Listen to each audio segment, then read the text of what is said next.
សូមគោរពនិងជម្រាបសួរទៅដល់បងប្អូនប្រិយមិត្តទាំងអស់គ្នាដែលបានចូលមកមើលក្នុងវីដេអូនេះហើយអញ្ចឹងគឺថ្ងៃនេះដែរគឺខ្ញុំបាននាំយកនៅភេទជ្ជៈមួយគឺភេទជ្ជៈ Work កម្ពុជាយើងយកមកគោះចែកជូនបងប្អូនអ៊ុតមើលលេងជាមួយនឹងខ្ញុំបាទហើយមុននឹងគោះនឹងមើលកំប៉ុងនេះដែរសូមខន្តីនៅអភ័យទោសទៅដល់បងប្អូនទុកជាមុនបើសិនជាមានការនិយាយទៅលើសលួសឬក៏ពាក្យពេចន៍មិនសមរម្យនៅត្រង់ចំណុចណាមួយដែលអចេតនាហើយនឹងសូមឲ្យបងប្អូនជួយចុច Subscribe ដល់ Channel ខ្ញុំអ្នកមួយទៅដើម្បីនឹងទទួលបាននៅវីដេអូថ្មីៗកុសភេទជ្ជៈផ្សេងហើយបងប្អូនក៏អាច comment លេងជាមួយនឹងខ្ញុំបានដែរដោយចង់ឲ្យខ្ញុំយកភេទជ្ជៈអីដែរយកមកកុសចែកជូនបងប្អូនអ៊ុតលេងជាមួយនឹងខ្ញុំអញ្ចឹងណាបងប្អូនហើយអញ្ចឹងយើងកុំឲ្យខាតពេលវេលាយូរយើងមើលតែម្ដងទៅបងប្អូនមើលលេងមកជុំទៅណាអញ្ចឹងបងប្អូនមើលទៅបើមានកន្លែងណាប្លែកអីបងប្អូនជួយ comment ប្រាប់អ្នកមួយផងដោយឥឡូវនេះគឺភេទជ្ជៈនេះគឺបែកញើសខ្លាំងមែនតើបងប្អូនណាគឺឡើង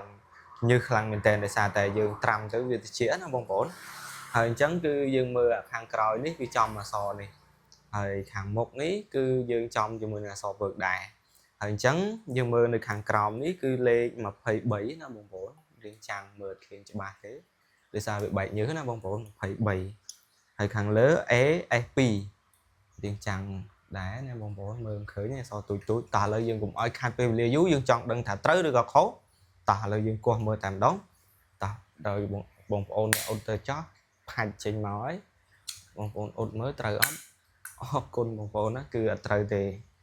ហើយឥឡូវនេះគឺគេចាប់ដើមដករង្វាន់ចេញបដាហើយបងប្អូនណាតោះឥឡូវយើងសាករសជាតិពេលត្រជាក់ទៅវាយ៉ាងម៉េច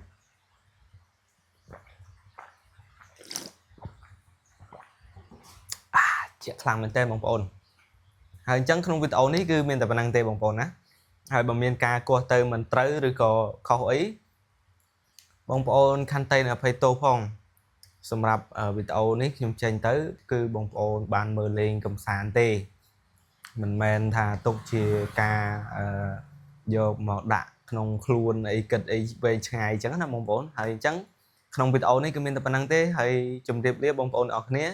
ហើយជួបគ្នានៅវីដេអូក្រោយៗទៀតជាមួយនឹងខ្ញុំបាទហើយជម្រាបលាបងប្អូនអរគ្នា